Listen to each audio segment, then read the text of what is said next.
الله وبركاته. بسم الله الرحمن الرحيم. إن الحمد لله نحمده ونستعينه ونستغفره ونعوذ بالله من شرور أنفسنا وسيئات أعمالنا. من يهده الله فلا مضل له ومن يضلل فلا هادي له. وأشهد أن لا إله إلا الله وحده لا شريك له وأشهد أن محمدا عبده ورسوله. يا أيها الذين آمنوا اتقوا الله حق تقاته ولا تموتن إلا وأنتم مسلمون. يا أيها الناس اتقوا ربكم الذي خلقكم من نفس واحدة وخلق منها زوجها وبث منهما رجالا كثيرا ونساء واتقوا الله الذي تساءلون به والأرحام إن الله كان عليكم رقيبا. يا أيها الذين آمنوا اتقوا الله وقولوا قولا سديدا يصلح لكم أعمالكم ويغفر لكم ذنوبكم ومن يطع الله ورسوله فقد فاز فوزا عظيما. أما بعد فإن أصدق الحديث كتاب الله وأحسن الهدي هدي محمد صلى الله عليه وعلى آله وسلم وشر الأمور محدثاتها وكل محدثة بدعة وكل بدعة ضلالة وكل ضلالة في النار. Alhamdulillah, kita bersyukur pada Allah Subhanahu wa taala pada hari ini, hari Ahad 19 Rabiul Akhir 1447 Hijriah bertepatan dengan 12 Oktober 2025. Kita kembali dimudahkan oleh Allah Subhanahu wa taala untuk duduk bersama di Masjid Al-Ikhlas Dukuh Bima dalam sebuah kajian rutin setiap Ahad ba'da subuh, membaca kitab Taisir Karimur Rahman fi Tafsir Kalamil Mannan pada tafsir juz yang ke-30. Salawat dan salam semoga selalu Allah berikan kepada Nabi kita Muhammad sallallahu alaihi wa ala alihi wasallam, pada keluarga beliau, para sahabat, serta orang-orang yang mengikuti beliau sampai hari kiamat kelak. Dengan nama-nama Allah yang husna dan sifat-sifatnya yang ulia, kita berdoa, Allahumma inna nas'aluka ilman nafi'an wa rizqan tayyiban wa amalan mutaqabbala. Allahumma inna nas'aluka al-afiyah fid dunya wal akhirah. Allahumma inna nas'aluka al-afwa wal afiyah fi dinina wa dunyana wa ahlina. Allahumma astur awratina wa amin rawatina wahfadna min bayni aydina ومن خلفنا وعن أيماننا وعن شمائلنا ومن فوقنا ونعوذ بعظمتك أن نغتال من تحتنا اللهم آمين. Ahibati fillah, afanillah wa iyyakum. Para jamaah sekalian yang saya cintai karena Allah, semoga Allah Subhanahu wa taala selalu memberikan afiat kepada kita di dunia dan di akhirat. Pada kesempatan kali ini kita membaca tafsir surat An-Nazi'at. Tafsir surat An-Nazi'at. Penulis rahimahullahu taala berkata, وَالنَّازِعَاتِ غَرْقًا وَالنَّاشِطَاتِ نَشْطًا وَالسَّابِحَاتِ سَبْحًا فَالسَّابِقَاتِ سَبْقًا فالمدبرات أمرا يوم ترجف الراجفة تتبعها الرادفة قلوب يومئذ واجفة أبصارها خاشعة يقولون أئنا لمردودون في الحافرة أئذا كنا عظاما نخرة قالوا تلك إذا كرة خاسرة فإنما هي زجرة واحدة فإذا هم بالساهرة. Ahibati fillah, afanillahu iyyakum. Ini adalah surat An-Nazi'at dengan menyebut nama Allah yang Maha Pemurah lagi Maha Penyayang, demi malaikat yang mencabut nyawa dengan keras, demi malaikat yang mencabut nyawa dengan lemah lembut, dan demi malaikat yang turun dari langit dengan cepat, dan demi malaikat yang mendahului dengan kencang, dan demi malaikat yang mengatur urusan dunia. Sesungguhnya kalian akan dibangkitkan pada hari ketika tiupan pertama menggoncangkan alam semesta. Tiupan pertama itu diiringi oleh tiupan yang kedua. Hati manusia pada waktu itu sangat takut. Pandangannya tertunduk. Kemudian, dan orang-orang kafir berkata, apakah sesungguhnya kami benar-benar dikembalikan kepada kehidupan yang semula? Apakah akan dibangkitkan juga apabila kami telah menjadi tulang belulang yang hancur? Mereka berkata, kalau demikian itu adalah suatu pengembalian yang merugikan. Sesungguhnya pengembalian itu hanyalah dengan satu kali tiupan saja. Maka dengan serta-merta mereka hidup kembali di permukaan bumi ini. Penulis mengatakan, hadhil iqsamat bil malaikatil kiram.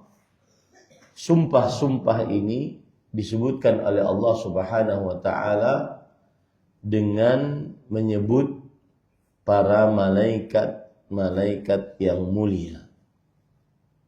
Dan malaikat adalah makhluk yang tercipta dari cahaya dan mempunyai jasmani, mempunyai sayap, mempunyai mata, dapat berbicara, dan sangat taat kepada Allah, tidak pernah bermaksiat, melanggar apa yang diperintahkan oleh Allah Subhanahu wa taala. Dan ketika Allah Subhanahu wa taala di dalam ayat ini bersumpah demi malaikat, ini menunjukkan bahwa malaikat adalah makhluk-makhluk yang mulia. Karena kaedahnya adalah Allah Subhanahu wa taala tidak bersumpah dengan sesuatu kecuali sesuatu itu agung, karena Allah Subhanahu wa taala yang maha agung. Al-azim la yuqsimu illa bi'azim. Yang artinya yang agung tidak bersumpah kecuali dengan yang agung pula.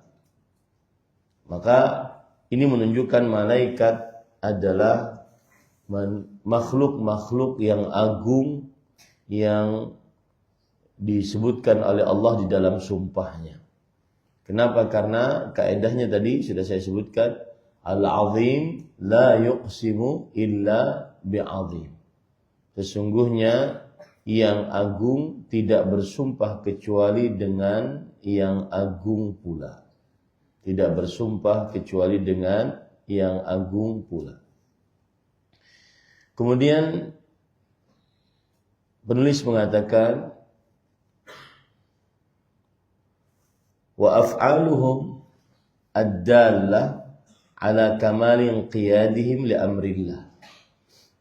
Dan perbuatan-perbuatan para malaikat yang menunjukkan akan kesempurnaan ketaatan mereka terhadap perintah-perintah Allah Subhanahu wa taala. Ini salah satu sifat dari para malaikat alaihimussalam. Mereka sangat taat kepada Allah Subhanahu wa taala.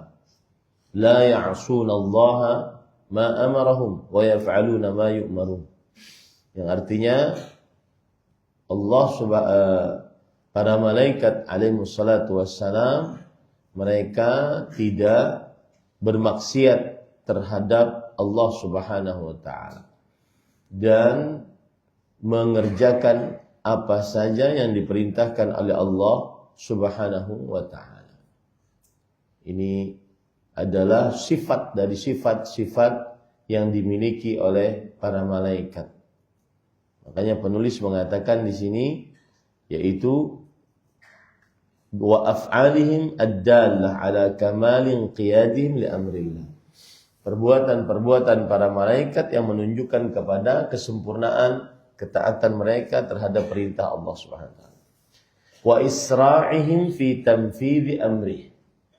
Dan penyegeraan mereka di dalam melaksanakan perintah Allah Subhanahu wa taala. Jadi ada perintah selalu dikerjakan dan tidak pernah tidak dikerjakan.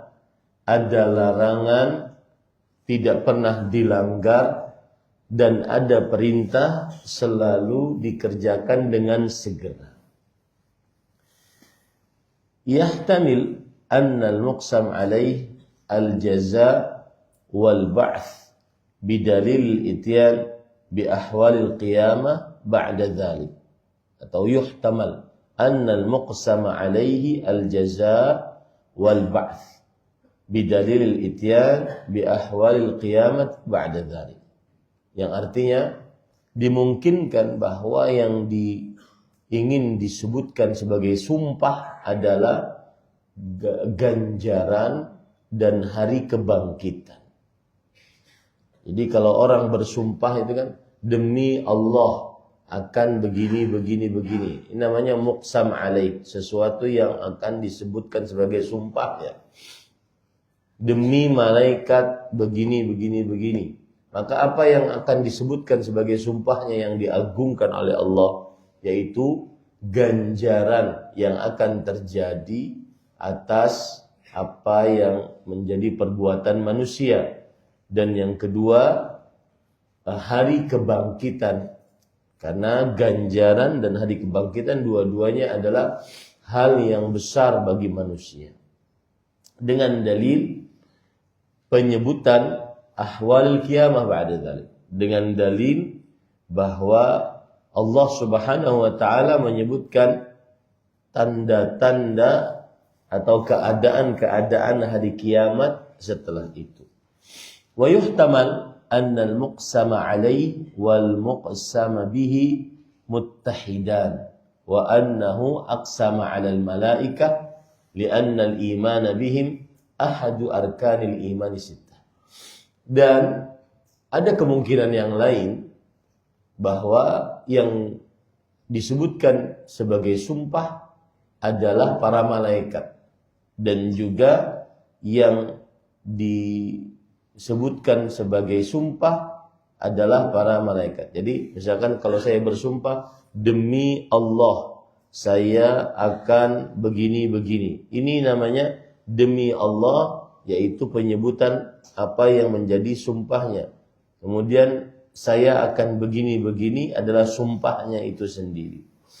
Nah, kata Syekh Abdurrahman bin Nasir As-Sa'di rahimahullahu taala bahwa bisa dimaksud yang menjadi objek sumpah, kemudian yang menjadi apa yang disumpahkan atasnya adalah malaikat itu sendiri. Kenapa? Karena beriman kepada malaikat adalah salah satu dari rukun iman yang 6.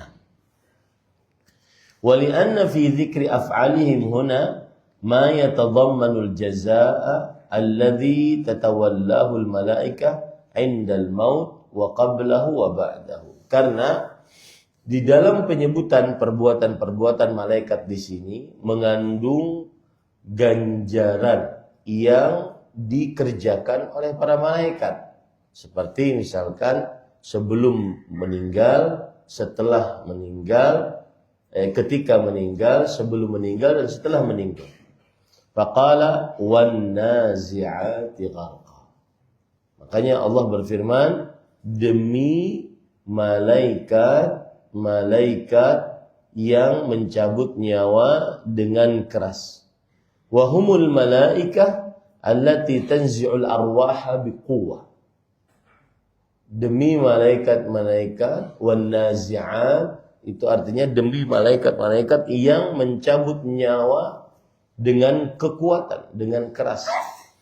Wa taghriqu fi naz'iha hatta takhruja ar-ruhu fatujaza bi'amali. Sampai dikeluarkan roh tersebut dan akhirnya diberikan ganjaran sesuai dengan amalnya. Sesuai dengan amalnya. Para ikhwan yang dirahmati oleh Allah Subhanahu wa taala, kita perlebar tafsiran dari ayat ini. Kita perlebar tafsiran dari ayat ini, saya ambilkan dari tafsir Al-Muharrar. Ayat ini atau surat ini dinamakan sebagai surat An-Nazi'at. Surat ini dinamakan sebagai surat An-Nazi'at. Disebutkan liwuqu'il qasam al-ilahi fi awwaliha wa iftitatiha biha. Karena Allah Subhanahu wa taala menyebutkan sumpah pada awal ayat ini dan pada pembukaan ayat ini, yaitu dengan firman-Nya wan nazi'ati gharqa. Dan Allah Subhanahu wa taala tidak menyebutkan sumpah ini pada selainnya. Inilah penyebab mengapa surat An-Nazi'at disebut dengan surat An-Nazi'at. Karena di awalnya disebutkan kata An-Nazi'at. Baik. Kemudian ada yang mengatakan surat ini dinamakan juga dengan As-Sahira. Surat An-Nazi'at dinamakan juga dengan surat As-Sahira. Kenapa? Karena terjadi sahira di tengah-tengahnya dan tidak pernah ada pada surat-surat yang lain. As-Sahira. Dan As-Sahira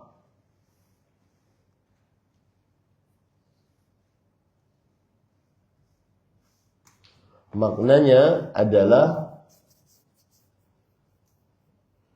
diambil dari kata yaqdhah atau adamun naum, sadar, bangun, tidak tidur. As-Sahira. Dan yang dimaksud di sini adalah bangun. Bangunnya mayat dari kuburnya. Ini nama lain dari surat An-Nazi'at. Ada lagi yang mengatakan nama lain dari surat An-Nazi'at At-Tammah. Nama lain dari surat An-Nazi'at adalah At-Tammah. Kenapa disebut dengan At-Tammah? Karena Para ikhwan yang dirahmati oleh Allah, Allah berfirman dalam Al-Quran, surah An-Nazi'at ayat 34, فَإِذَا جَاءَتِ الطَّامَّةُ الْكُبْرَى. Apabila telah datang tammah yang besar. Dan tammah artinya, kata Abdullah bin Abbas, tiupan sangkakala yang kedua. Yang mana dengan tiupan tersebut, bangkitlah seluruh manusia dari kuburnya. Tiupan yang pertama untuk mewafatkan, tiupan yang kedua untuk membangkitkan. Nah, itu sekitar dari nama surat ini. Jadi nama surat ini ada yang mengatakan An-Nazi'at.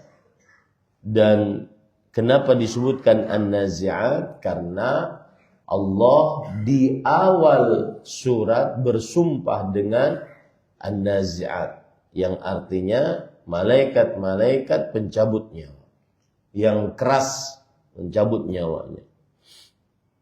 Dan Allah tidak menyebutkan kata An-Nazi'at pada surat ini ataupun pada yang lain-lain dari surat, kecuali pada ayat yang pertama dari surat An-Nazi'at. Makanya suratnya disebut dengan An-Nazi'at. Ada lagi yang mengatakan bahwa nama surat ini adalah As-Sahirah. As-Sahirah, yang artinya adalah bumi mengeluarkan mayat-mayatnya, bangun dari tanahnya. Subhanallah. Kemudian ada lagi yang mengatakan At-Tammah, karena terjadi tiupan sangkakala. Yang kedua, yang membangunkan makhluk-makhluk manusia dari kuburnya. Nah, ini disebutkan di dalam beberapa kitab, di antaranya Tafsir Ibnu Ashur, kemudian juga Nizam Ad-Durar yang ditulis oleh Al-Biqai. Surat An-Nazi'at adalah surat Makkiyah. Surat Makkiyah. Dan arti Makkiyah adalah surat yang diturunkan oleh Allah sebelum hijrahnya Nabi Muhammad sallallahu alaihi wasallam. Dan perkara surat An-Nazi'at adalah surat Makkiyah ini dinukilkan ijma' oleh banyak ahli tafsir, seperti misalkan Imam Ibnu Atiyah, Ibnul Jauzi, Al-Qurtubi, dan yang lain-lainnya. Kemudian surat An-Nazi'at ini adalah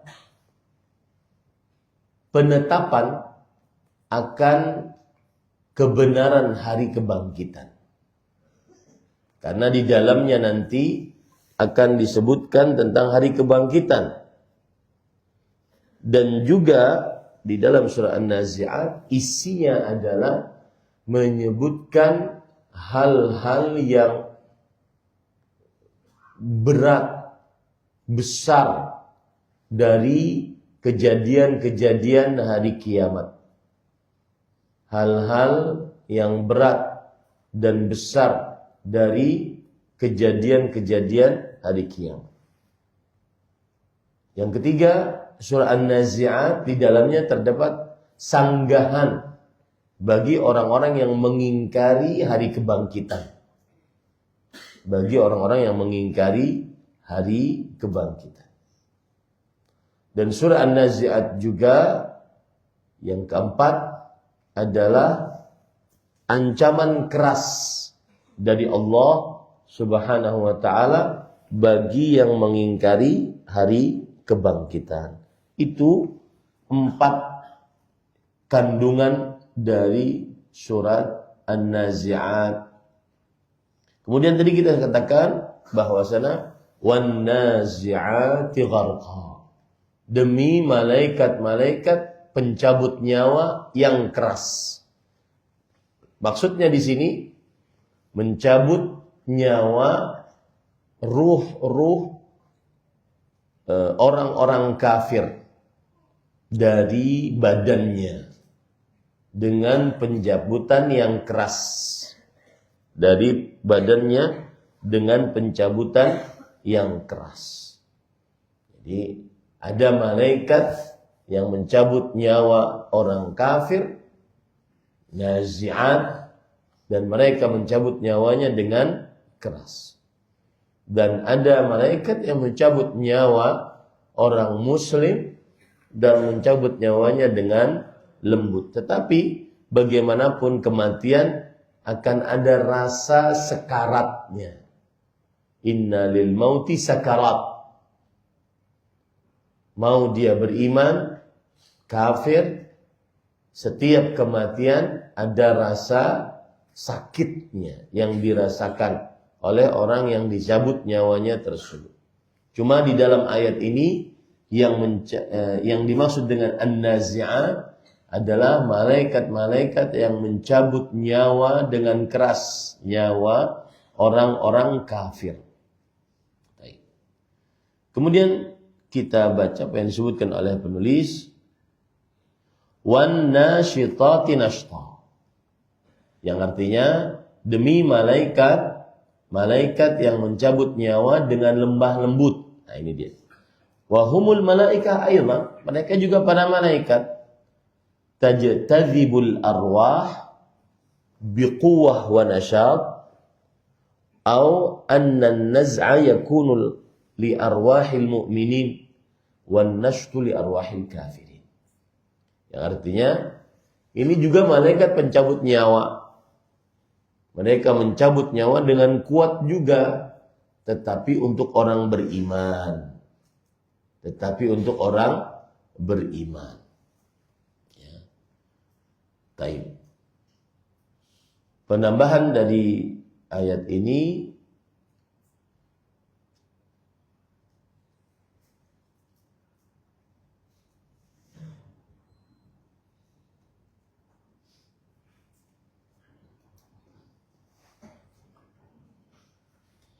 saya ambilkan dari kitab Tafsir Muharrar, dan saya nasihatkan kepada para ustadz ataupun yang mengajar bahwa Tafsir Muharrar adalah salah satu kitab tafsir rujukan yang sangat bagus, karena di dalamnya dikumpulkan berbagai macam tafsir. Ya, di dalamnya dikumpulkan berbagai macam tafsir. Taib, para ikhwan yang dirahmati oleh Allah Subhanahu wa taala,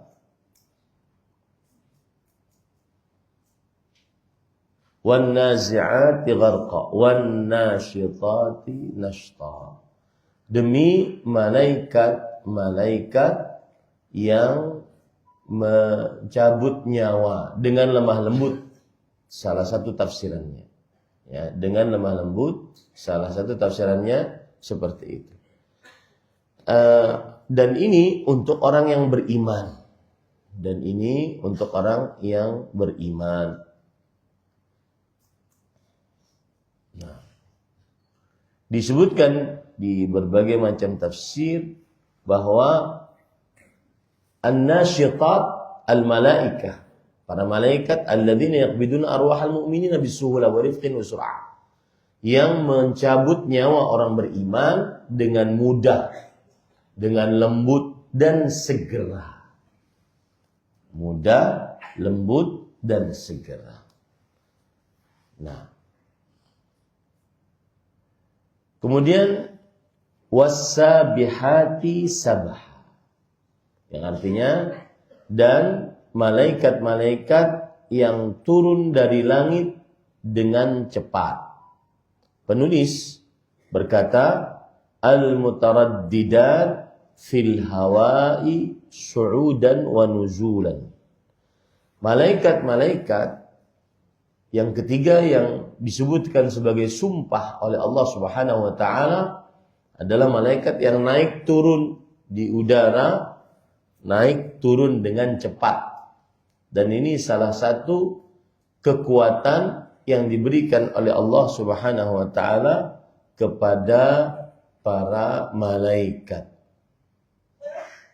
Ada yang mengatakan cepatnya itu seperti kal farasil jawad, seperti kuda yang kokoh, kuda perang. kal farasil jawad. Ya. Ada lagi yang mengatakan as-sabihati sabha, demi malaikat yang mencabut ruh-ruh orang beriman, yasullunaha sallan rafiqan, mengeluarkan roh tersebut dengan lembut sekali. Ini hampir sama dengan tafsiran yang sebelumnya, wan nasyitati nashta. Kemudian ketika dikeluarkan dengan lembut, thumma yad'una hatta tastari, dibiarkan dulu roh tadi keluar dengan mudah, kemudian dibiarkan dulu sampai tenang. Dibiarkan dulu sampai tenang. Ini salah satu makna dari was-sabihati sabha. Jadi wan nazi'ati gharqa, demi malaikat-malaikat yang mencabut nyawa dengan keras, ini untuk orang kafir. Wan nasyitati nashta, demi malaikat-malaikat yang mencabut nyawa dengan lembut, ini untuk orang-orang beriman. Was-sabihati sabha, ada dua tafsirannya, demi malaikat yang naik turun dari langit ke bumi, dari bumi ke langit dengan cepat.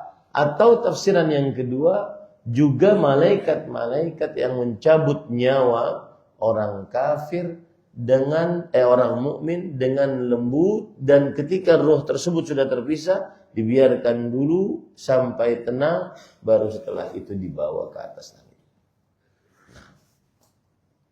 Kemudian selanjutnya wan nazi'ati gharqa wan nasyitati nashta was-sabihati sabha fas-sabiqati sabqa, demi malaikat-malaikat yang mendahului dengan kencang. Penulis berkata, li ghairiha sabqan fatubadiru li amrillah wa tasbiqu syayatin fi isalil wahyi ila Rasulillah hatta la tastariquhu, yaitu demi malaikat-malaikat yang mendahului dengan kencang untuk membawa segera perintah Allah dan mendahului para syaitan di dalam menyampaikan wahyu kepada Rasulullah sallallahu alaihi wasallam, kepada Rasul-Rasul Allah, sampai atau sehingga wahyu tersebut tidak dicuri oleh siapa? Oleh syaitan. Tidak dicuri oleh syaitan. Itu tafsiran. Fas-sabiqati sabqa, demi malaikat yang bergerak dengan cepat membawa wahyu agar segera wahyu tersebut sampai kepada manusia, para rasul alaihi wassalatu wassalam, sehingga tidak dicuri oleh syaitan. Di sana ada tafsiran yang lain. Nah, ini menarik. Al malaikah yasbiquna bani Adam bil khairi wal amali salih. As-sabiqati sabqa, demi malaikat-malaikat yang bersegera. Bersegera maksudnya, tafsiran yang kedua, malaikat-malaikat yang mendahului anak Adam melakukan kebaikan dan amal saleh. Mendahului anak Adam yang melakukan kebaikan dan amal saleh. Ini menunjukkan bahwa siapa yang bersegera dalam amal saleh, berarti dia sedang berlomba-lomba dengan para siapa? Malaikat. Ada tafsiran yang ketiga, yaitu al-malaikah yasbiquna bi arwahil mu'minin ilal jannah. Subhanallah. Para malaikat, mereka bersegera membawa ruh-ruhnya, nyawa-nyawanya orang beriman ke dalam surga. Membawa ruh-ruhnya, nyawa-nyawa orang beriman ke dalam surga. Karena ketika nyawa itu sudah dicabut, terpisah dari badannya, maka ruh naik ke atas langit. Kemudian jika mereka orang-orang beriman, para syuhada, maka mereka bergantungan di pohon-pohon di dalam surga sampai nanti dibangkitkan hari kiamat. Begitu. Nah, kemudian setelah itu fal mudabbirati amra, demi malaikat-malaikat yang mengatur urusan dunia. Penulis berkata al-malaikah, mereka adalah para malaikat. Alladzina waqqalahumullah an yudabbiru katsiran min umuril alamil ulwi was sufli. Mereka adalah para malaikat yang diberi tugas oleh Allah untuk mengurus kebanyakan urusan-urusan langit, alam atas, dan bumi, alam bawah. Minal amtar, berupa apa? Seperti turun hujan, wan nabat, menumbuhkan tumbuhan, wal asjar, menumbuhkan pohon-pohon, war riyah, menghembuskan angin, wal bihar, mengatur lautan, wal ajinnah, mengatur kebun-kebun, wal hayawanat, mengatur hewan-hewan, wal jannati wan nar wa ghairi dzalik, dan juga surga neraka dan selainnya. Para ikhwan yang dirahmati oleh Allah Subhanahu wa taala, jadi yang dimaksud dengan fal mudabbirati amra, demi malaikat yang mengatur urusan-urusan yang diberi tugas oleh Allah Subhanahu wa taala dengan berbagai macam tugas masing-masing dari para malaikat tersebut. Kemudian Allah berfirman, yauma tarjufur rajifah, sesungguhnya kamu akan dibangkitkan pada hari ketika tiupan pertama menggoncangkan alam. Penulis berkata, wahiyya qiyamus sa'ah, itulah dibangkitkannya hari kiamat. Tiupan pertama sangkakala, itulah dibangkitkannya hari kiamat. Tatba'uha radifah, di tiupan pertama diiringi oleh tiupan kedua. Ai ar-rajfah al-ukhra allati tardifuha wa ta'ti tilwah, yang artinya yaitu datang tiupan kedua setelah tiupan yang pertama. Datang tiupan yang kedua setelah tiupan yang pertama. Jadi tiupan pertama di dalam Al-Quran namanya rajifah. Tiupan yang kedua di dalam Al-Quran namanya radifah. Rajifah, radifah. Rajifah apa? Radifah. Rajifah tiupan yang pertama. Radifah pakai dal, tiupan yang kedua. Ya, ini para ikhwan yang dirahmati oleh Allah Subhanahu wa taala. Nah, kemudian Allah berfirman, qulubu yawma idzi wajifah. Hati manusia pada waktu itu sangat takut. Berarti masih ada yang hidup itu. Hati manusia pada saat itu sangat takut. Penulis berkata, mujifah munza'ijah min syiddati ma tara wa tasma'. Sangat gelisah dari kejadian yang sangat dahsyat yang dia lihat dan dia dengar. Manusia melihat kejadian yang sangat dahsyat dan dia dengar. Qalbunya munza'ijah, sangat tidak tenang. Sangat tidak tenang. Absaruha khashi'ah, pandangannya tertunduk.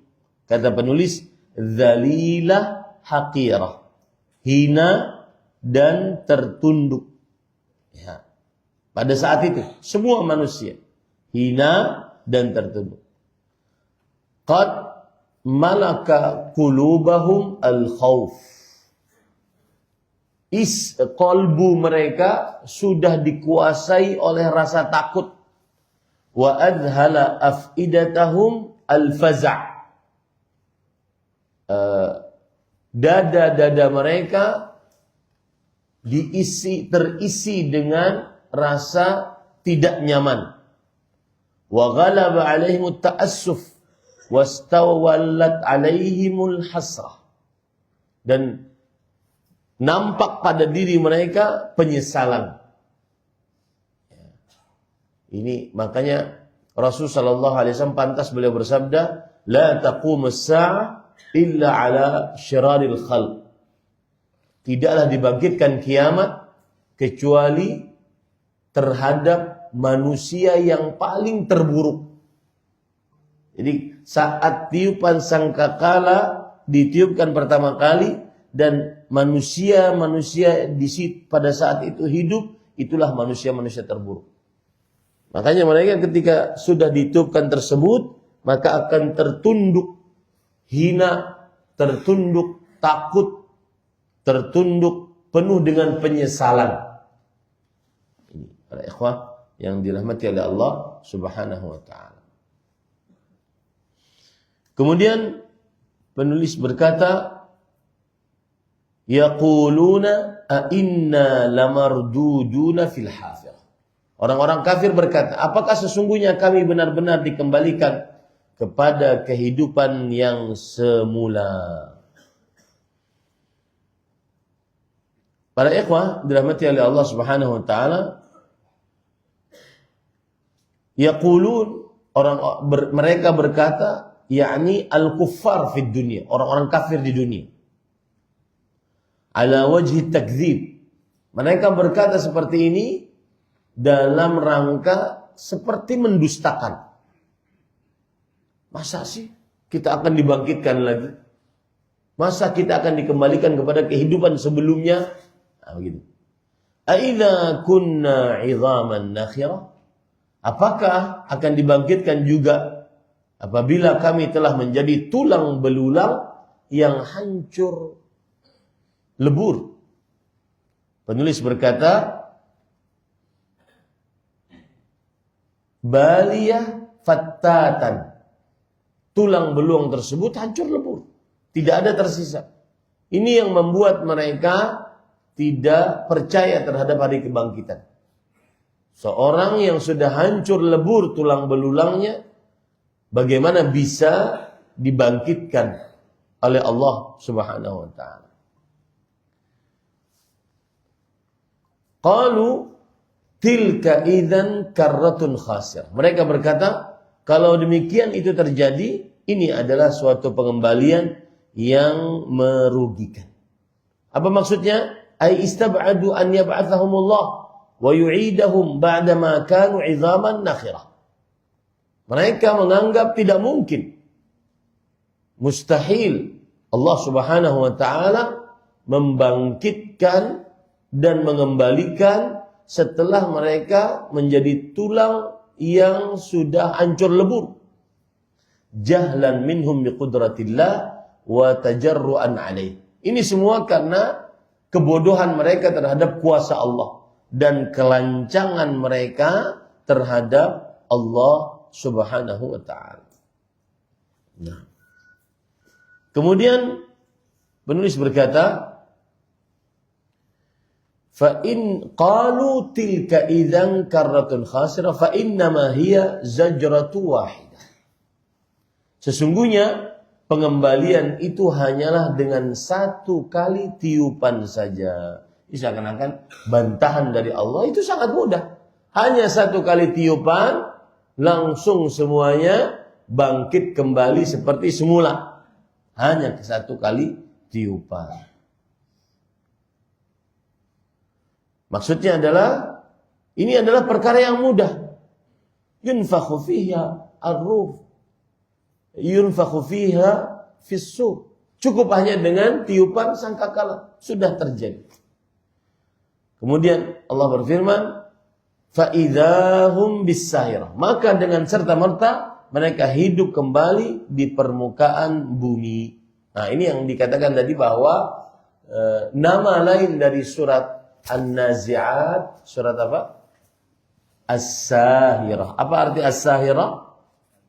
Yaitu bahwa mayat-mayat akan bangkit dari kuburnya. Mayat-mayat akan bangkit dari kuburnya. Penulis berkata, fa innal khalaiqa kullahum bis-sahirah ala wajhil ardh. Seluruh makhluk akan bangkit dan berdiri di atas muka bumi. Qiyamun yanzurun. Mereka berdiri saling melihat satu dengan yang lainnya. Wa yajma'uhumullah wa yaqdi bainahum bihukmihi al-'adl wa yujazihim. Allah mengumpulkan mereka lalu menghukumi mereka dengan keadilan dan memberikan balasan terhadap mereka. Ini para ikhwah yang dirahmati oleh Allah Subhanahu wa taala, ayat-ayat yang sangat luar biasa. Allah Subhanahu wa taala membuka surat ini dengan menyebutkan sumpah atas terjadinya atau akan terjadinya hari kebangkitan tanpa ada keraguan. Allah Subhanahu wa taala bersumpah dengan para malaikat yang mencabut ruh-ruh orang kafir dari badannya dengan keras. Bersumpah dengan menyebut para malaikat yang mencabut ruh-ruh orang beriman dengan mudah. Dan bersumpah dengan menyebut para malaikat yang mereka naik turun di langit dan di bumi sesuai dengan perintah Allah Subhanahu wa taala. Kemudian setelah itu Allah Subhanahu wa taala menyebutkan pada ayat ini tentang kejadian-kejadian yang sangat besar, sangat berat pada hari kiamat. Seperti goncangan bumi yang bergoncang, kemudian diikuti dengan rajfah. Apa tadi rajfah? Tiupan sangkakala yang pertama. Rajifah. Kemudian diikuti yang kedua, apa namanya? Radifah. Radifah. Dan pada saat itu semua manusia dibangkitkan dalam keadaan tertunduk, tidak berani menatap, dalam keadaan kalbunya penuh dengan kegelisahan, dalam keadaan penuh dengan penyesalan. Subhanallah. Nah, dan ini semua adalah bantahan terhadap orang-orang yang mendustakan tentang hari kiamat. Para ikhwah yang dirahmati oleh Allah Subhanahu wa taala, ada hadis yang menunjukkan akan hal ini. Saya bacakan hadisnya dari Al-Bara' bin Azib radhiyallahu anhu, dan Imam Al-Albani rahimahullah, beliau di dalam kitab Ahkamul Janaiz menyebutkan dan mengumpulkan riwayat tentang pencabutan nyawa, dari mulai pencabutan nyawa sampai nanti di alam barzah. Dikumpulkan beliau semuanya. Salah satu riwayatnya adalah hadis Al-Bara' bin Azib. Baik itu riwayat Imam Ahmad atau riwayat Imam Abu Dawud. Dan riwayatnya panjang. Dan bagi siapa yang sedang futur, bagi siapa yang sedang malas, maka baca kumpulan riwayat ini tentang pencabutan nyawa di hari kebangkitan, niscaya akan terobati rasa futurnya tersebut. Yang terlalu sibuk dengan dunia, mendewakan dunia, segala-gala dunia, yang ada dalam pikirannya cuma dunia, ya, seakan-akan dia hidup selama-lamanya dunia. Maka lihat perkataan hadis Rasul ini. Wa innal 'abdal kafir, dan sesungguhnya seorang hamba yang kafir, idza kana fi inqita'in minad dunya wa iqbalin minal akhirah, jika ingin berpisah dengan dunia dan masuk kehidupan akhirat. Jadi ini kita ini sebenarnya begini. Jalan berarti kita berpisah dengan dunia dan ingin masuk ke kehidupan akhirat. Nazala ilaihi minas sama'i malaikatun sudul wujuh. Turun kepada orang tersebut yang kafir ini malaikat wajahnya hitam. Berarti salah satu sifat malaikat wajahnya hitam. Ya. Tidak semua malaikat wajahnya putih bercahaya. Ada wajah yang hitam, khusus untuk mencabut nyawa orang-orang yang kafir. Ma'ahumul masuh, bersama mereka al-masuh. Al-masuh adalah kain. kain kapan yang kasar, terbuat dari api. Gimana itu? Kain kapan kasar, terbuat dari api. Fayajlisuna minhu maddal basar. Lalu para malaikat tadi duduk dari si mayat atau calon mayat yang kafir tersebut seluas mata memandang. Misalkan ini mayatnya, para malaikat duduk sepanjang mata memandang. Para malaikat semua, semuanya wajahnya hitam. Tsumma yaji'u malakul maut. Lalu datanglah malaikat maut. Tsumma yajlisu 'inda ra'sih. Ini dalil yang menunjukkan bahwa malaikat pencabut nyawa, namanya yang lebih tepat sesuai dengan hadis adalah malakul maut. Sedangkan Israil, maka ini dari Israiliyat, dari kisah-kisah Israiliyat. Adapun dari hadis yang sahih, malakul maut. Lalu malaikat maut duduk di sisi kepalanya. Fayaqul ayyatuhan nafsul khabitha. Lalu malaikat maut tersebut berkata, wahai jiwa yang buruk, ukhruji ila sakhatin minallah wa ghadab. Keluarlah engkau untuk mendapatkan murka dan amarah Allah Subhanahu wa taala.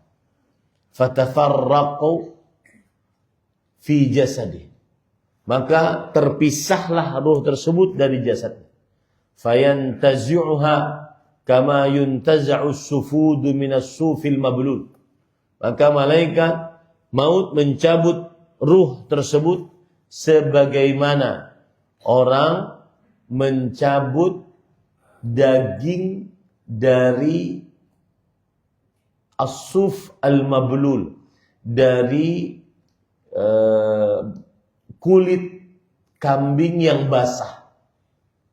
Antum kalau nyembelih kambing kemudian atau domba, kemudian pada saat itu basah dia, maka itu kan susah, ya. Woolnya itu susah untuk dicabut. Nah, yang ingin dicabut ini adalah daging yang bertempel dengan wool, kulit, dan di atasnya wool tadi. Jadi ini kulit, ini dagingnya, kemudian di atasnya itu wool, dicabut, dan woolnya itu basah. Ya, subhanallah. Lalu bagaimana terjadinya? Fayakhudhaha. Akhirnya dia cabut. Fa idza akhadhaha lam yad'uha fi yadihi tarfata 'ain. Kalau sudah dia cabut nyawanya, ruhnya, dia tidak biarkan ruh ini di tangannya, tangan malaikat maut, karena orang kafir. Dan subhanallah, dalam riwayat yang lain, wa innal 'abdal fajir, dan sesungguhnya hamba yang fajir, bukan hanya kafir, fajir, yaitu banyak maksiat. Cara pencabutannya juga seperti ini. Hatta yaj'aluha fi tilkal masuh. Ketika sudah dicabut, tidak dibiarkan walau sekejap mata di tangan malaikat maut. Langsung diletakkan di dalam kain kapan tadi. Yang berasal dari apa tadi? Dari api. Wa yakhruju minha ka'antani rihi jifah. Maka keluar dari si mayat tersebut, atau keluar dari kain tersebut bau busuk bangkai. Wujidat ala wajhil ard. Dan baunya adalah bau bangkai yang paling busuk yang pernah ada di atas muka bumi. Subhanallah. Fayas'aduna biha. Kemudian para malaikat membawanya naik ke langit. Dan gak bisa naik. Kenapa? Tidak dibukakan pintu langit. Allah berfirman akan hal ini. Allah Subhanahu wa taala di dalam Al-Qur'an berfirman, surat Al-A'raf ayat 40. Innal ladzina kadzdzabu biayatina wastakbaru anha la tufattahu lahum abwabus sama. Sesungguhnya orang-orang yang mendustakan ayat-ayat kami dan menyombongkan diri terhadapnya, sekali-kali tidak akan dibukakan bagi mereka pintu-pintu langit. Wala yadkhulunal jannah, dan tidak pula mereka masuk ke dalam surga hatta yalijal jamalu fi sammil khiyat, sampai bisa masuk, jika bisa masuk unta masuk ke dalam lubang jarum. Itu maksudnya apa? Mustahil, tidak mungkin masuk. Mustahil, tidak mungkin masuk. Ya. Wa kadzalika najzil mujrimin. Demikianlah kami berikan balasan kepada orang-orang mujrim, orang-orang yang berbuat dosa dan kejahatan. Nah, ini pada ikhwan. Jadi ketika dicabut ruhnya, maka diletakkan di dalam kain kapan yang terbuat dari api. Keluarlah pada saat itu bau busuk, bau yang paling busuk yang pernah ada di atas muka bumi. Lalu diangkat oleh para malaikat ke langit, tetapi tidak dibukakan oleh Allah Subhanahu wa taala langitnya. Lalu setelah itu bagaimana? Setelah itu dilempar oleh Allah Subhanahu wa taala, karena tidak dibukakan, dilempar oleh Allah Subhanahu wa taala dari atas langit. Lihat, Allah berfirman di dalam Al-Qur'an tentang hinanya yang seperti ini, surah Al-Hajj ayat 31. Wa man yusyrik billah, barang siapa yang mensyirikkan Allah, faka'annama kharra minas sama, maka seakan-akan ia jatuh dari langit. Fatakhtafuhu at-tayr, yaitu dilempar dari atas, maka disambar oleh burung, au tahwi bihi rih, atau diterbangkan angin, fi makanin sahih, ke tempat yang sangat jauh.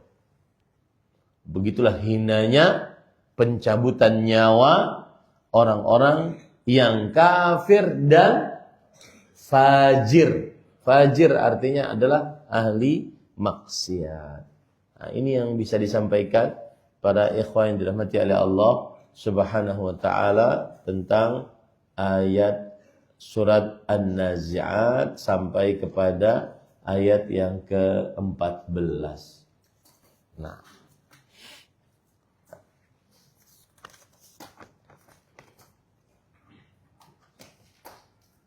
apakah bentuk bumi bulat atau datar? Ngapain yang ditanya ini? Apa faedahnya? Tinggalkan masalah ini. Apa faedahnya? La yazid wa la yanqus minal iman. Tidak nambah, tidak mengurangi keimanan. Apa?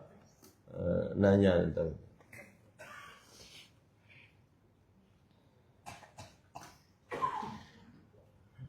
Kadang-kadang ada sebagian orang ingin merasa dirinya ilmiah, kemudian membicarakan yang seperti ini. Ilmiah itu yang menambah ilmu dan amal. Ya. Ilmiah itu yang menambah ilmu dan amal.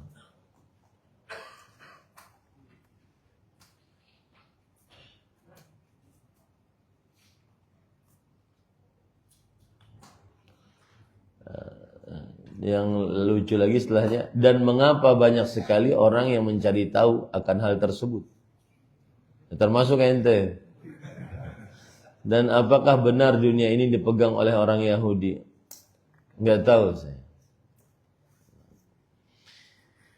Bagi remaja muslim di zaman ini supaya tidak terjerumus pada salah satu penyakit hati, yaitu LGBT, karena kasus LGBT di luar mohon nasihatnya bagi remaja muslim di zaman ini supaya tidak terjerumus pada salah satu penyakit hati, yaitu LGBT, karena kasus LGBT di luar sana, dan salah satunya di Bekasi sudah mencapai angka 5.000-an.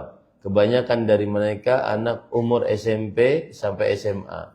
Nasihat saya adalah ittaqullah, bertakwalah kepada Allah Subhanahu wa taala. Orang yang bertakwa kepada Allah niscaya tidak akan melakukan perbuatan yang dilakukan oleh orang-orang yang disiksa oleh Allah dengan jelas di dalam Al-Quran, yaitu kaum Nabi Lut, kaum Sodomi. Bertakwalah kepada Allah, agungkan Allah Subhanahu wa ta'ala. Dan saya sering, ini kan musim PSB, musim PPDB, pendaftaran santri baru di lembaga-lembaga pendidikan Islam. Sebagian pesantren mereka menampakkan fasilitas, sistem pendidikan, bagus saja, tidak mengapa. Tetapi salah satu yang harus ditampakkan juga di pesantren adalah tauhidullah, yang harus ditegakkan kepada para santri, anak-anak, baik di dalam pesantren maupun di luar pesantren, adalah pengagungan terhadap Allah Subhanahu wa ta'ala. Tidak ada obat paling jitu untuk mengobati kenakalan remaja kecuali tauhidullah, mengagungkan Allah Subhanahu wa ta'ala. Lihat Luqman alaihi salam. Ketika beliau sudah menyebutkan tentang tauhid, salat, beliau menyebutkan tentang pengagungan terhadap Allah. Ya bunayya, innaha in taku mithqala habbatin min khardal aw fis samawat aw fil ardi ya'ti bihallah, innallaha latiful khabir. Wahai anakku sayang, sesungguhnya jika ada sesuatu, ya bunayya innaha in taku mithqala habbatin min khardal fis samawat, ada sesuatu sebesar biji sawi, baik itu di langit atau di bumi atau di dalam batu, Allah akan mendatangkannya. Didik anak kita dan juga para santri sekalian dari mulai sedari dini bahwa kita memiliki Allah yang maha agung, Allah yang maha besar, Allah yang maha kuasa, Allah yang maha perkasa, Allah yang maha mulia, Allah yang maha melihat, Allah yang maha mendengar, Allah yang maha mengetahui. Didik anak-anak kita untuk mengagungkan Allah. Peraturan para ikhwah, seminar-seminar sudah banyak dilakukan. Yang paling utama, agungkan Allah. Sehingga kita merasa takut dengan Allah. Takut akan siksa Allah. Allah itu siksanya sangat berat.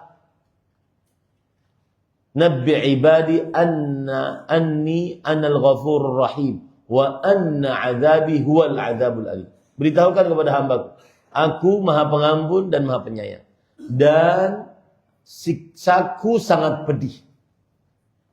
Siksa Allah sangat pedih. Bagaimana cara menanamkan di dalam kalbu takut kepada Allah, takut siksa Allah. Tanamkan keagungan, pengagungan terhadap Allah Subhanahu wa ta'ala. Belajar tentang Allah, ma'rifatullah. Makanya di beberapa lembaga pendidikan diajarkan terlebih dahulu akidah wasitiyah. Salah satu penyebabnya adalah karena di dalam akidah wasitiyah, di awal akidah wasitiyah diajarkan tentang sifat-sifat Allah. Allah itu maha melihat, maha mendengar, maha mengetahui. Allah maha tinggi. Maha tinggi. Tinggi Allah itu ada 3. Tinggi zatnya, tinggi kuasanya, dan tinggi kedudukannya. Yang mengagungkan Allah niscaya akan sangat patuh kepada Allah Subhanahu wa ta'ala. Agungkan Allah Subhanahu wa ta'ala. Tanamkan untuk anak-anak dan kita khasyatullah. Itu yang sebenar-benar ilmu. Bukan hanya hafalan, kemudian menang cerdas cermat, menang lomba fulan. Ya. Yang paling utama, innamal ilmu khasyatullah. Sesungguhnya ilmu, kata Abdullah bin Abbas radhiyallahu anhu, ilmu yang sebenarnya ilmu yang mendatangkan takut kepada Allah.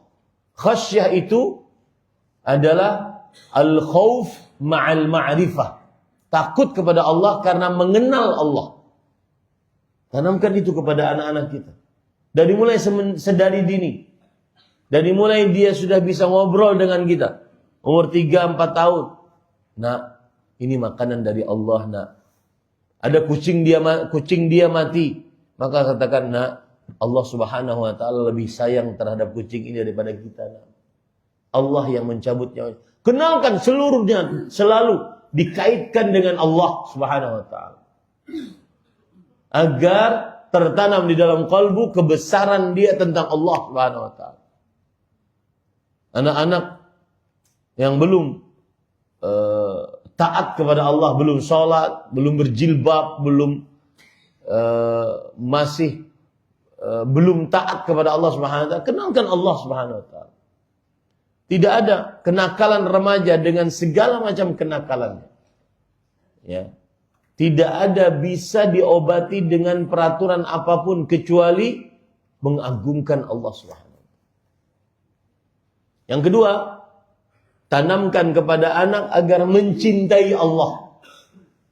Nah, nikmat Allah sangat besar, nak. Ini tubuh kamu dari ujung rambut sampai ujung kaki, itu nikmat dari Allah, nak. Hidung kamu bentuknya seperti itu, mata kamu bisa melihat, kemudian lisan kamu bisa berbicara. Itu dari Allah Subhanahu wa ta'ala. Kenalkan nikmat-nikmat Allah. Sehingga kita dan anak-anak kita cinta Allah Subhanahu wa ta'ala. Karena orang cinta tidak akan pernah bermaksiat kepada yang dicintai. Lau kana hubbuka sadiqan la ata'tahu. Innal muhibba liman yuhibbu muti'u. Jikalau cintamu benar, maka sungguh engkau akan mentaatinya. Sesungguhnya orang yang mencinta kepada yang dicintai sangatlah taat. Ada pepatah Arab juga mengatakan ta'sil ilaha wa anta taz'umu hubbahu. Ini perkataan Imam Asy-Syafi'i rahimahullahu taala. Ta'sil ilaha wa anta tudhiru hubbahu. Engkau bermaksiat kepada Allah dan engkau mengaku memperlihatkan cinta kepadanya. Hadza muhalun fil qiyasi badi'u. Subhanallah, saya merinding. Ini mustahil di dalam logika. Engkau bermaksiat kepada Allah, ngaku cinta. Ini mustahil dalam logika. Lau kana hubbuka sadiqan la ata'tahu. Innal muhibba liman yuhibbu muti'u. Jika engkau cintamu benar-benar, maka sungguh engkau akan mentaatinya. Sesungguhnya yang mencintai terhadap yang dicintai sangatlah taat. Fi kulli yaumin yabtadika bi ni'mah minhu wa anta li syukri dzalika mudhi'u. Subhanallah, lihat. Setiap hari Allah Subhanahu wa taala memberimu nikmat, memulai memberi nikmat kepadamu tanpa diminta, Allah kasih nikmat itu. Bangun kita dari tidur kita, dikembalikan ruh kita. Kan orang tidur itu adalah kematian kecil. Makanya ada orang yang tidur tidak dikembalikan ruhnya, mati sekalian. Karena dia kematian kecil. Salah satu nikmat Allah, Allah Subhanahu wa taala memberikan ruh kembali kepada kita tanpa kita minta itu. Fi kulli yaumin yabtadika bi ni'mah. Di setiap hari Allah memulaimu memberi nikmat. Sebelum diminta loh, Allah memberi nikmat. Sebelum diminta, Allah ngasih kita masih bisa bernafas. Wa anta li syukri dzaka mudhi'u. Sedangkan engkau bersyukur terhadap nikmat tersebut sangat-sangat lalai. Kenalkan cinta kepada Allah. Orang yang mencintai Allah, maka niscaya dia akan sangat-sangat taat kepada Allah.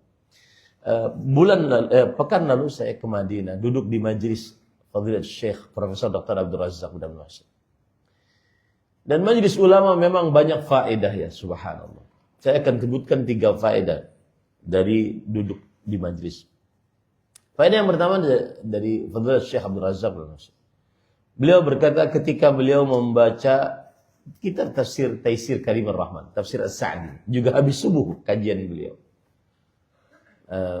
Waktu itu beliau membaca ayat wa huwal ghafurul wadud.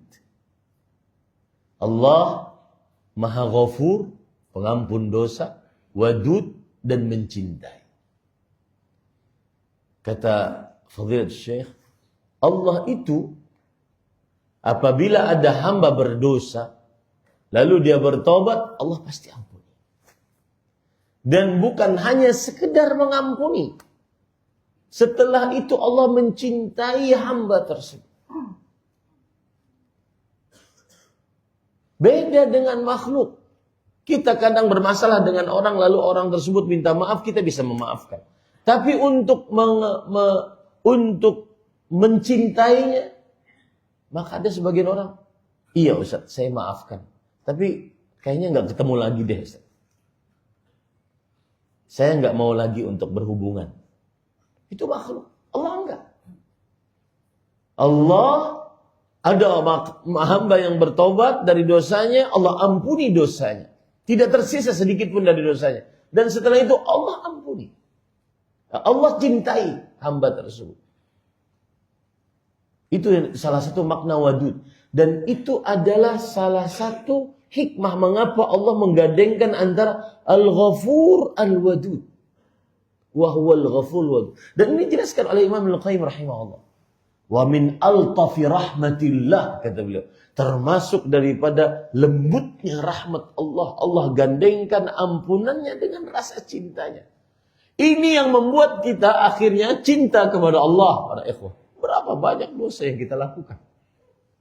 Kemudian kita bertobat, begitu saja taubat kita, asalkan kita menyempurnakan syarat-syarat taubat, pasti diampuni. Tanpa ada alasan untuk ditolak, pasti diampuni. Gak ada nego, pasti diampuni. Yang benar-benar taubat gak ada nego, pasti diampuni. Setelah itu dicintai oleh Allah SWT.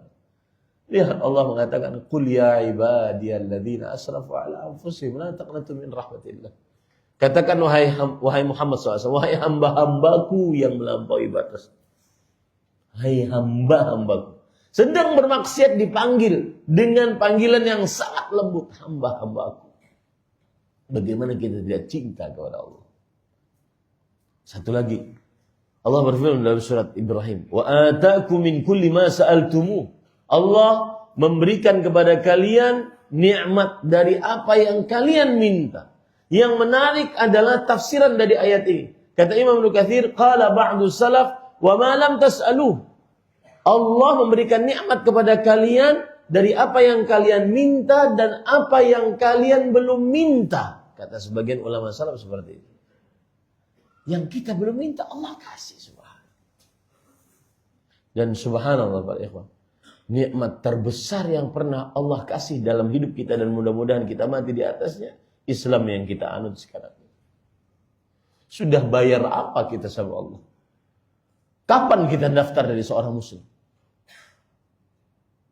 Fadilat Syekh Abdul Razak bin Abdul Muhsin di dalam kitab beliau Takrimul Islam lil Mar'ah, pemuliaan Islam terhadap wanita. Dan ini salah satu kiat antum menasihati anak perempuan antum. Sebutkan kepada anak perempuan bahwa Allah Subhanahu wa taala sudah memberikan engkau nikmat, dan nikmat paling besar adalah engkau diberikan petunjuk untuk beragama Islam. Yang mana selain Islam akan ditolak oleh Allah. Kita tidak pernah daftar untuk jadi seorang muslim. Nah, kiat yang kedua, tanamkan agar cinta kepada Allah anak-anak tersebut. Memang susah pada ikhwah untuk menggali apa yang ada di dalam kalbu anak-anak sekarang SMP, SMA, gen alfa, susah. Tetapi berusahalah ketika diketuk hatinya agar cinta kepada Allah dengan mengingat nikmat-nikmat Allah Subhanahu wa taala. Yang pertama, takut kepada Allah. Yang kedua, agar mencintai Allah Subhanahu wa taala, mengagungkan Allah, mencintai Allah Subhanahu, pengagungan yang menghadirkan rasa cinta. Pengagungan yang menghadirkan rasa takut kepada Allah. Makanya sekarang ini, saya kalau sedang menjelaskan tauhid, saya tidak lagi memakai kata ifradullahi bil ibadah, mengesahkan Allah dalam ibadah. Saya sering sekali memakai kata tauhid adalah al-khudu' wadh-dhullut tam ma'a ghayatil mahabbah lillahi subhanahu. Dan ini salah satu definisi tauhid yang disebutkan oleh Imam Al-Qayyim rahimahullah. Ketundukan, kepatuhan yang mutlak disertai dengan rasa cinta yang paling tinggi hanya kepada Allah semata, tiada sekutu bagi Allah. Itu tauhid. Ini penganut-penganut LGBT atau yang terpengaruh dengan LGBT ini, ketika disuguhkan dengan penafsiran tauhid seperti itu dan dijelaskan dengan pelan-pelan sebaik-baiknya, niscaya dia akan taat kepada Allah SWT. Bagaimana bisa bermaksiat kepada orang yang muhyi, mumitu, musibu, waraziqu, wa muhyihi minal adam. Bagaimana bisa bermaksiat kepada Allah yang menghidupkannya dari yang tidak ada, memberikan nikmat kepadanya, memberikan ganjaran untuknya, memberikan kehidupan kepadanya. Kok bisa bermaksiat? Dua itu Pak, kenalkan. Pengagungan Allah yang menghasilkan khasyah, takut kepada Allah. Kemudian kenalkan untuk mencintai Allah melalui nikmat-nikmat. Niscaya dia akan sangat taat kepada Allah SWT. Dan jumlah 5.000 tidak sedikit Pak. Ini PR bersama. Maka saya berpesan untuk di RT-RT jangan dianggap biasa. Kalau ada laki-laki tulang lunak, bergaya, berpakaian, jangan dianggap biasa. Ya. Ini para ikhwan, Allahu a'lam. Apa hukum menonton anime? Soalnya teman saya pada nanya. Jawabannya, teman saya ente juga nanya. Nonton anime adalah hal yang mubah. Tetapi dia, jika di dalamnya ada maksiat, maka menjadi maksiat.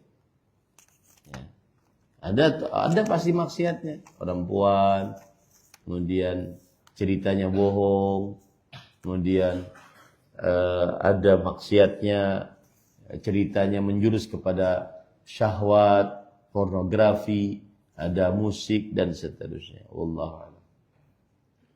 Jika seseorang mencintai Rasulullah sallallahu alaihi wasallam tanpa ada rasa kebencian sedikit pun, namun dia sering melakukan maksiat, bahkan pernah melakukan dosa besar, maka apakah ia bisa disebut munafik? Munafik perkara qalbu. Dan ini salah satu hal yang menunjukkan kepada agungnya perkara qalbu di dalam agama Islam. Karena tidak bisa seseorang diberikan pernyataan dia munafik atau tidak kecuali dilihat dari qalbunya. Perkara qalbu. Apabila qalbunya kufur, maka dia munafik akbar. Apabila qalbunya kufur, maka dia munafik akbar. Dan di sana ada munafik asghar, seperti berdusta, kalau berbicara, tidak amanah, ingkar janji. Ini adalah munafik asghar. Dan itu bisa naik menjadi munafik akbar apabila menjadi kebiasaannya. Nah, pertanyaannya sekarang, apabila ada orang bermaksiat, apakah itu disebut sebagai seorang munafik kalau pada kenyataannya dia mencintai Allah dan Rasulnya sallallahu alaihi wasallam? Maka jawabannya adalah ada semacam kemunafikan dari sisi seharusnya orang yang mencintai Allah dan Rasulnya, dia taat kepada Allah dan Rasulnya. Dia taat kepada Allah dan Rasulnya. Tetapi kemudian dia bermaksiat, apakah disebut sebagai seorang munafik? Iya, ada sisi hal seperti itu. Ya, karena seharusnya orang yang mencintai Allah dan Rasulnya, dia sangat taat. Qul in kuntum tuhibbunallah fattabi'un. Katakanlah wahai Muhammad, jika engkau mencintai Allah, maka ikutilah aku. Ini menunjukkan bahwa orang yang tanda orang yang mencintai Allah dan Rasulnya sangat taat dan tidak bermaksiat, apalagi sampai dosa besar. Tapi kalaupun bermaksiat, bertobatlah kepada Allah. Bukan kemudian kita katakan ada semacam kemunafikan, kemudian dia putus asa. Enggak, dia bertobat kepada Allah, kemudian berusaha untuk taat. Wallahu a'lam. Apakah benar doa bisa merubah takdir? Iya, ada hadisnya. La yaruddul qadha illa du'a. Tidak ada yang merubah takdir kecuali doa. Tapi apa yang dirubah? Jadi begini. Allah berfirman dalam Al-Quran, yamhullahu ma yasha wa yuthbit wa indahu umul kitab. Allah menetapkan, Allah menghapus dan Allah menetapkan. Dan di sisi Allah ada Lauhul Mahfuz, induknya buku catatan takdir, buku ketetapan takdir. Jadi Allah menghapus, Allah menetapkan. Tapi ada induknya. Ini menunjukkan ada 2 buku. Bahkan ada 5 buku. Ya, kalau antum belajar rukun Islam yang ke-6, takdir, ada 5 buku. Buku yang pertama yang tidak pernah berubah, yang kata Allah, wa indahu ilmul kitab. Ya, dan Allah memiliki indahu ummul kitab. Dan Allah memiliki buku induk. Buku induk catatan ketetapan takdir. Ini tidak berubah sama sekali. Yaitu yang disebut dengan buku apa? Al-Lauh Al-Mahfuz. Namanya adalah Al-Lauh Al-Mahfuz. Ini buku rufi'atil aqlam wa jaffatis suhuf. Penanya sudah diangkat dan lembarannya sudah kering. Tidak berubah. Si fulan rinci-rinciannya sampai endingnya surga atau neraka sudah ditulis. Si fulana rinci-rinciannya sampai endingnya sampai neraka sampai surga atau neraka sudah ditulis oleh Allah Subhanahu wa taala, sudah ditetapkan. Lalu yang berubah apa? Yang berubah adalah ada namanya buku yang tercatat di dalamnya, buku yang dipegang oleh para malaikat, yaitu penulisan takdir sepanjang umur.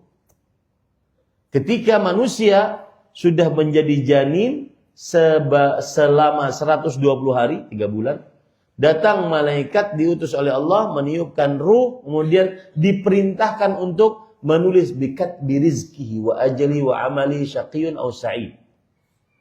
Menulis rizkinya, ajalnya, perbuatannya, nasibnya, beruntung atau buntung.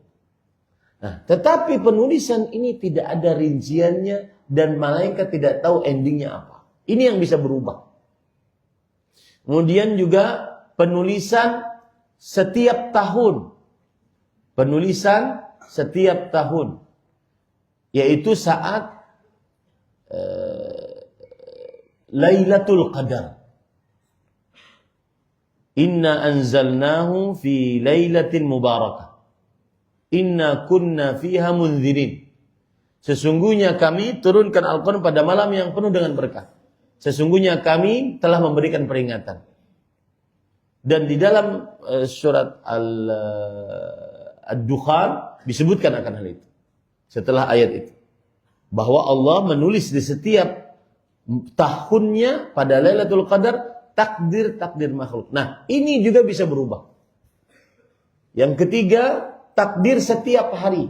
Wa kulla yaumin huwa fi sya'an. Setiap hari ada takdirnya. Ini juga bisa berubah. Tetapi perubahan ini semuanya sudah tercatat di dalam kitab Lauhul Mahfuz. Kalau antum bingung, pantas bingung. Kenapa? Karena kita tidak mengetahui apa yang akan terjadi. Beda dengan ilmu Allah. Ilmu Allah itu azali dan abadi. Azali itu artinya la awwala lahu wa la akhiralah. Tidak ada awalannya. Allah berilmu apa yang telah terjadi, apa yang sedang terjadi, dan apa yang akan terjadi, bagaimana terjadinya, jikalau terjadi, Allah mengetahuinya. Azali dan abadi. Azali awalan, abadi sampai akhir. Abadi tidak ada akhirannya, ilmu Allah Subhanahu wa taala. Ya. Dan itu berkenaan dengan waktu, berkenaan dengan tempat. Ilmu Allah Subhanahu wa taala huwal awwal wal zahir. Allah yang awal tidak ada huwal zahir wal batin. Allah yang atas tidak ada di atasnya, dan Allah yang di bawah tidak ada yang di bawahnya. Ilmu Allah Subhanahu wa taala baik secara waktu, secara tempat, Allah Subhanahu wa taala meliputi ilmunya. Makanya wasi'a kursiyuhus samawati wala yuhituna bihi ilma. Tidak ada yang meliputi ilmu Allah Subhanahu. Ilmu Allah sangat luas. Sebab itulah Allah bisa menulis takdir, ketetapan. Sebab itu pula kita bingung tentang takdir Allah. Kenapa? Karena kita tidak mengetahui ilmu yang akan datang. Begitu ya. Nah ini itu tadi pertanyaan. Jadi yang bisa dirubah adalah buku yang ada pada catatan malaikat. Itu pendapat yang pertama. Pendapat yang kedua adalah bahwa yang berubah adalah berkahnya. Yang berubah adalah apa? Berkahnya. Apa berkahnya? Misalkan, kalau dia berdoa, dia akan dapat 1 miliar. Tapi 1 miliar ini bermanfaat untuk satu keluarga besar. Kalau dia tidak berdoa, dia tetap dapat 1 miliar, tapi mungkin manfaatnya untuk dia saja. Paham? Kalau dia menyambung hubungan rahim, umurnya mungkin 63 tahun.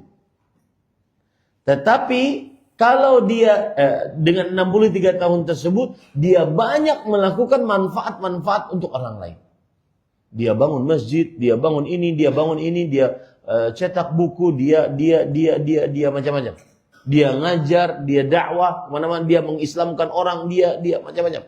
Tapi kalau 63 tahun dia tidak menyambung hubungan rahim, maka umurnya 63 tahun. Tapi berkahnya tidak sama dengan dia menyambung hubungan rahim. Itu ada 2. Jadi yang dirubah buku atau catatan yang ada pada apa?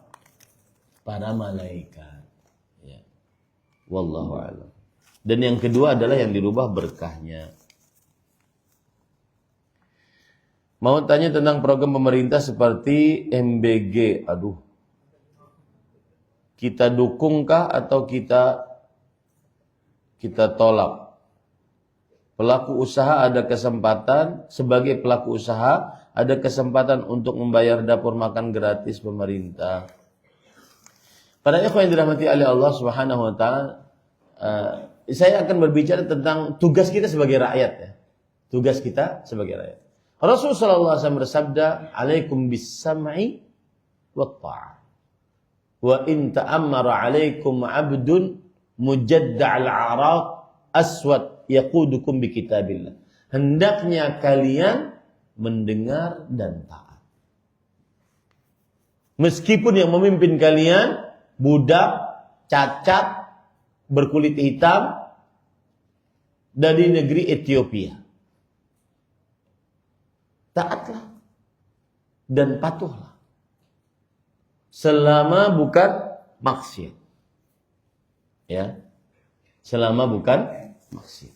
Taatlah dan patuhlah. Kalau ada nasihat, nasihati dengan sembunyi. Apalagi di zaman sekarang mudah. Bisa kita direct message ke akun-akun pemerintah tanpa harus menampakkannya di hadapan khalayak ramai. Satu yang harus kita tanamkan di tengah kita, masyarakat Indonesia ini. Menghormati pemimpin negara. Memuliakan pemimpin negara. Mendoakan pemimpin negara. Itu adalah syariat Islam. Dan jangan sampai merendahkan, menghinakan, mendoakan keburukan untuk pemimpin negara. Dan itulah bedanya dakwah salaf dengan dakwah lainnya, terutama dakwah pergerakan. Saya pernah diundang di sebuah dakwah pergerakan. Itu dari menit pertama sampai menit terakhir setiap pembicaranya bergantian.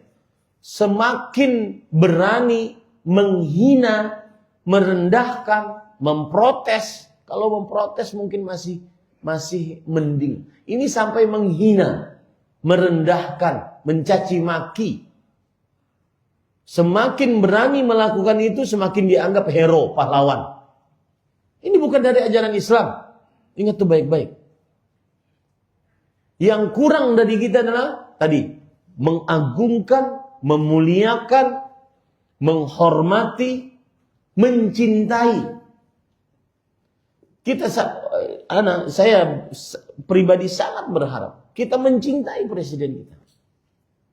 Kita mencintai pemimpin kita. Bangga dengan pemimpin kita. Ya, memuliakan pemimpin kita. Menghormati pemimpin kita. Dengan semangat keimanan, bukan dengan semangat menjilat, bukan.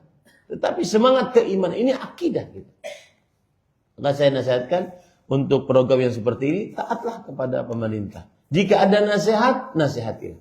Kalau seandainya takut misalkan keracunan atau semisalnya, maka pada saat itu dia mungkin mengambil langkah-langkah preventif sebelum dimakan oleh anaknya. Jadi taatlah, patuhlah, selama bukan maksiat, Dan satu yang ingin saya sampaikan, ini juga saya dapatkan ketika ke Madinah kemarin. Saya bertanya kepada dua syekh, mungkin tidak maslahat saya sebutkan syekhnya, tetapi saya bertanya tentang tentang pertanyaan yang sama kepada dua syekh. Pertanyaannya adalah, Syekh, apa batasan negara ini disebut sebagai negara Islam? Kenapa pertanyaan ini penting? Karena sebagian orang, bahkan pendakwah salaf, bahkan mungkin titelnya tinggi-tinggi, doktor, menganggap pemimpin negeri ini bukan waliul amr. Kalau pemimpin negeri ini bukan waliul amr, berarti tidak patut harus ditaati. Atau mentaatinya hanya sekedar maslahat saja, bukan sebagai agama. Makanya tidak heran, sebagian orang ada yang mungkin tidak pernah menyebutkan namanya, tapi mencela, menghina, merendahkan. Dan ustaz-ustaz senior kita dahulu jarang sekali untuk berbicara masalah politik secara praktis. Makanya dakwah salaf terdahulu, dakwahnya smooth, sangat halus, sangat lembut. Sekarang sudah mungkin sebagian menganggap sebagai tandingan untuk pemerintah. Ini salah satu sikap yang kurang tepat dari hasil ijtihad yang kurang tepat. Apa batasan negara itu sebagai negara Islam? Beliau menjawab, ada yang menjawab begini, salah satunya. Kalau pemimpinnya Muslim. Dan itu berdalil. Ketika ada hadis Rasul sallallahu alaihi wasallam, wahai Rasulullah, kata Rasul sallallahu alaihi wasallam, nanti kalian akan mendapati pemimpin yuakhiruna salat an awqatiha. Ada pemimpin yang mengakhirkan salat dari waktunya. Kemudian kata para sahabat, kalau kita mendapati pemimpin seperti itu, afala nunabidhum bisayf, bolehkah kita angkat senjata?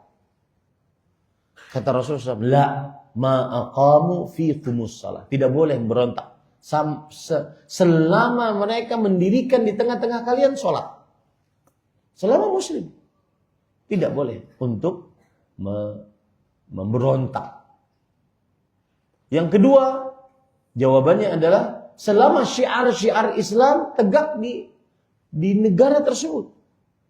Ada azan, ada sholat jamaah, sholat Jumat, Idul Fitri, Idul Adha, puasa Ramadan bisa nyaman, dan seterusnya. Maka itulah negara Islam. Nah, ini penting mengetahui batasan ini negara Islam. Kemudian pemimpin, presiden kita sekarang misalkan, ini adalah seorang muslim dan wajib ditaati selama bukan maksiat. Nah, begitu ya. Wallahu a'lam. Terakhir, mohon penjelasan tentang korelasi ayat faidahum bisahira dengan ayat yauma tubaddalul ardu ghairul ardi was samawat. Maksud ayat ini adalah Allah Subhanahu wa taala nanti ketika meniupkan sangkakala yang pertama, diwafatkan seluruh manusia. Nah, saat itu pula Allah Subhanahu wa taala mengganti bumi dengan bumi yang lain. Saat itu pula Allah Subhanahu wa taala mengganti bumi dengan bumi yang lain. Karena setelah tiupan yang kedua, manusia bangun dibangkitkan dari kuburnya, lalu digiring oleh api ke padang mahsyar. Padang mahsyar adalah sebuah padang yang tidak ada satu tiang pun untuk bernaung. Matahari didekatkan, manusia dikumpulkan dalam keadaan telanjang. Tidak memakai alas kaki, tidak berkhitan. Nah, pada saat itu berarti bumi diganti dengan bumi pada saat tiupan sangkakala yang pertama. Jadi tiupan sangkakala yang pertama itu mewafatkan seluruh makhluk dan juga menggantikan bumi dengan bumi yang lain. Wallahu a'lam. Ini yang bisa disampaikan. Subhanakallah bihamdik asyhadu an la ilaha illa anta astaghfiruka wa atubu ilaik. Sallallahu nabiyana Muhammad walhamdulillahirabbil alamin. Ini penting. Mau tanya apa hukum merokok dalam 4 mazhab?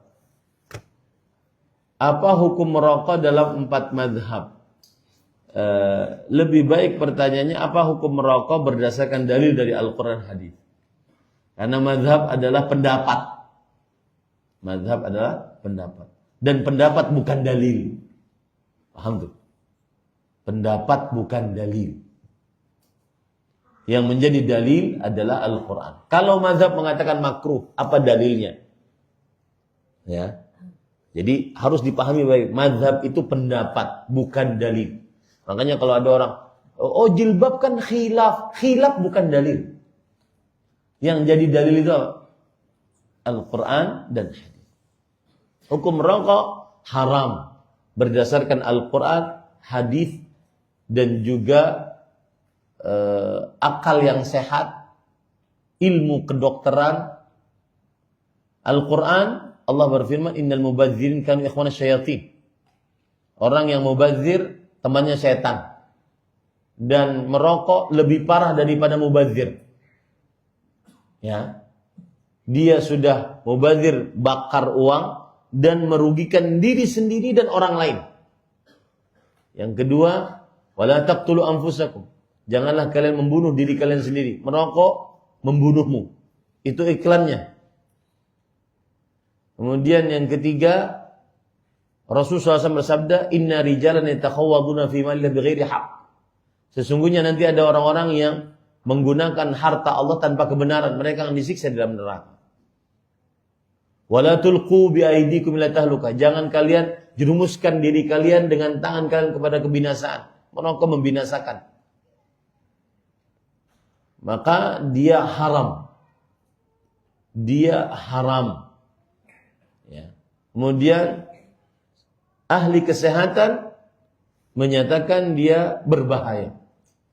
Dan kalau ada yang menyamakan gula lebih parah dari rokok. Gula membunuh manusia lebih banyak daripada rokok membunuh manusia. Nah, kita katakan gula ada manfaatnya.